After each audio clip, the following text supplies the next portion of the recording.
Mami ngeni alingi kotika rando te, me rando eza kotika mami ngeni. Mami ngeni alobi ye mutu babanda makambango pe alingi esila aza koluka ndenge akosilisa ngo. Me rando basilisaka ngo te. Rando nde mutu esilisaka bato. Yango mami ngeni azali kolenga. Surtout lokola rando oyo eza sikoyo. Chantal Bola, Chimène na Manuela Kitoko pe bango bakotisi bango na kati. Mbala moko mami ngeni ameki kobeta kuna ye na entraînement, mais amoni ku eza kokende lisusu te, ndenge ye moko alobaka un coup KO. Mokili yango en tout cas ezali penza elengi. Oh rando, oh rando, rando elengi. Rando gu, rando sukali sukali, rando bacha miliki. Oh mami ngeni, yo nde mutu aza na mboka miliki. Olingi rando esila? No. Rando, olingi bato bapema? No. Yo nde rando etiki yo, me ozokoka kotika yango te. Mpote bapapa, bamama, bandeko.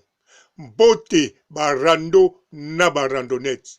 Mbote batoyo balingaka rando na ba oyo balingaka rando te. Mbote ba jeune garçon na ba jeune fille. Mbote bana mike na ba bébé. Mbote ba Sainte Anoirite, Sainte Thérèse, Sainte Ingrid Kabongo. Bandeko foko yebake mami ngeni grand randonnette ya kosakana te eloba ye moko un coup KO. Mais boyebi ke Mohamed Ali azala champion, mais ezala na ba misusu bazala liboso na ye pe misusu bazali sima na ye pe na mokula lelo eza na ba champion mosusu na rando pe lolenge moko. Mais mami ngeni ye aza toujours un coup KO. Mami ngeni alobi rando en tout cas fwesila bango babanda yango, bango mutu babanda yango modèle nyonso oyo alobeli. Me wana ezali kaka rando azosala toujours. Bien sûr abwaki bakombo ya ba Chantal Bola, ba Blandino Sako, apesi ba conseil, pe alobi makambo mosusu abeti pe ba clash. Mais aza toujours na rando pe maloba oyo alobi ezali ya polémique pe ya rando. Eza kaka teke po afingi te, mais soki bolandi yango malamu bokomona eza kaka polémique na rando. Pourquoi? Parce que mami ngeni nano atiki rando te. Nakanisa bino moko bo explique nga mami ngeni alela mbala boni na net. Mami ngeni asenga pardon mbala boni na mokili. Mami ngeni aloba mbala boni atiki rando. Mami ngeni ajira mbala boni na kombo ya bato nyonso, même ya bana na ye vraiment atiki rando. Mais pourquoi azalaka kaka na rando? Pourquoi? Parce que mami ngeni alingi rando. Mami ngeni azali randonnette. Mami ngeni yete muta kotika rando, rando nde muta kotika ye. Mokili yango en tout cas eza penza elengi. Yango rando oyo eza maseki te. Mami ngeni aza kolala te. Mami ngeni aza kolanda rando arate na ye ya bato mosusu. Mais azolinga korate jamais ma vidéo ya Manuela Kitoko. Pourquoi aza kolinga korate ba vidéo ya Manuela Kitoko te? Et tant que ye mami ngeni muta forma Manuela Kitoko, ye muta entraîna Manuela Kitoko. Parce que Manuela Kitoko aza sikoyo na grand maître Chimène Kiala Yabakialos. Bokili yango en tout cas eza penza gu. Oh rando, rando ezo mapamboli, rando ekumbama, rando epambwama, rando eningisa net, rando epesa gu, o rando elengi, rando sukali, rando miliki, rando gunagu, o rando miel. Mami Ngeni dengazawana, soki arate video ya Manuela Kitoko likambo. Soki alingi kotala yango muteme kobeta duku duku duku duku duku. Parce que Manuela Kitoko turoyo aza sir na ye na ndenge ya kosakana te. Pamba te aza na Chimene Kiala. Me soki kaka bongo te aza kaka na Chimene Kiala. Yeba kialos na sima te. Me aza sosu na nani bolandanga bofungola matoyi. Intili bosukwa na tiche coton bochakaka matoyi bokoyoka yango kitoko. Manuela Kitoko na sima na ye azali oui et bien binemi ya Karine Mokonzi bakomi sima ya Manuela. Pamba te batu oyo bakumisaka Karine Mokonzi ba chinois bazali sima ya Chantal Bola. Chantal Bola batu na ye bazalaka sima pe ya Karine Mokonzi. Me Manuela Kitoko azwi binemi ya Karine Mokonzi, binemi ya Chantal Bola, nyonso sima na ye. Yango bosa komona ntenga zawana aza sir na ndenge ya kosakana te. Bien sûr, Mami Ngeni alobi maloba oyo Manuela Kitoko aza koloba. Ezakaka maloba oyo si basolola kala. Bien sûr, masolo wana bosolola yango kala. Me oyo ye aza koloba sikoyo ezakaka te oyo bosolola kala. Me oyo aza kozwa pa ya Chimene Kiala. Oyo aza kozwa pa ya binemi ya sika. Oyo azali kozwa na baproche ya batu wana ya kala bakomi sikoyo bamina ye. Alors, Manuela Kitoko azali penza pose. Yango yemoko Chantal Bola, ex-reine ya Rando. Azako linga vraiment te kotake Manuela po ayebitina.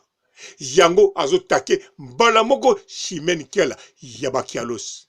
Me nakanisa soki bolandi video ya yemoko ex-reine ya Rando Chantal Bola. Bokomona turoyo Papa Paradis abimaki. Soki Papa Paradis abimaki, nakanisa bolandaki maloba. Papa Paradis atakaki Chimene Kiala na mobali na ye. Atakaki Manuela Kitoko na mobali na ye. Pourquoi? Parce que biloko ya Manuela Kitoko bachoki eza kokota. Manuela Kitoko aza kobeta tous les prises ya ninja. Manuela Kitoko aza kolimwa aza kobima na banzete. Chantal Bola sokazo résister parce que foko yebake Chantal Bola yende mutazala reine de Rando de tous les temps, de tous les temps. Chantal Bola, maman paradis, reine de Rando de tous les temps. Soki mi José a botola qui est titre na 2021 de Chantal Bola Chilelo azali reine de Rando. Alors, yango wana azako résister na biloko ya Manuela Kitoko. Mais ayebike azako riske Manuela Kitoko achaye na se abambaye pe afina ye. Yango wana Chantal Bola azo contrôler makasi. Mais mi José la reine de Rando 2020 yepe azako landa bango. Avanda adoza aza calme. Mais azako beta mwa ba video batala beauté na ye. Pe azako laksake aza métisse. Mais nanu alakisi bino dommage d'intérêt ba pesiete mbongo oyazwi na Rando.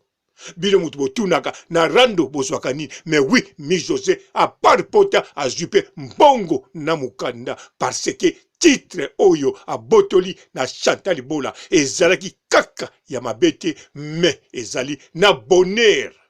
Yango wana pe alakisi beauté eza toujours, métis aza toujours, titre eza ya ye.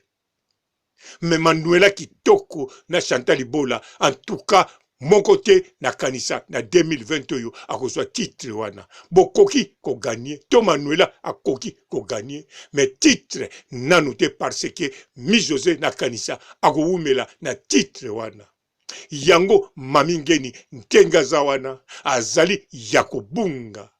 Mami Ngeni alingi kotika rando te, mais un coup na ye ezo sala susu te. Un coup ezo koka susu kokwesa kao te. Voire même un coup na ye e komi nango ko seksa batu. Na sokisi awa botikala malamu. Ciao. Bonjour fidèles internautes de www.elengiakomba TV. Bonjour, bonsoir, balandi nyonso ya Elengi ya Komba. Congolaise TV. Bon, belé partout dans le monde, partout où vous êtes, partout où vous êtes, Elengi ya Komba TV vraiment. Bonjour, bonsoir, na abonné bafa nyonso ya Elengi ya Komba Congolais TV. Bonjour à mon boss, on a appelé ça vraiment un pandi. Bonjour à mon boss, JP Kiama. Je salue mon boss Balobi, boss des boss Babi, JP Kiama. Bonjour, na Elengi ya Komba Congolais TV vraiment. Maman la zana, chaîne de chaque kitoko, il y a pas de JP Kiama, ta et boss des boss, ya ni a danger. Donc on va s'entendre la zaki. Ya boss na biso JP Kiama, nzambe na ngai. Ba boss bazali ba boss bazali. JP Kiama, le boss des boss. Napesi d'abord bonjour, tu peux mbote belé na mon boss JP Kiama, wana na koza ngisaote. Donc na ko lekate sana, napesa mon boss JP Kiama, boss des boss. Bon, belé partout dans le monde, partout où vous êtes, partout où vous êtes, Elengi ya Komba TV vraiment. Bonjour, bonsoir, na abonné bafa nyonso ya Elengi ya Komba Congolais TV. Bonjour à mon boss, on a appelé ça vraiment un pandi. Bonjour à mon boss JP Kiama. Je salue mon boss Balobi, boss des boss Babi, JP Kiama. Bonjour, na Elengi ya Komba Congolais TV vraiment. Maman la zana, chaîne de chaque kitoko, il y a pas de JP Kiama, ta et boss des boss, ya ni a danger. Donc on va s'entendre la zaki. Ya boss na biso JP Kiama, nzambe na ngai. Ba boss bazali ba boss bazali. JP Kiama, le boss des boss. Napesi d'abord bonjour, tu peux mbote belé na mon boss JP Kiama, wana na koza ngisaote. Donc na ko lekate sana, napesa mon boss JP Kiama, boss des boss.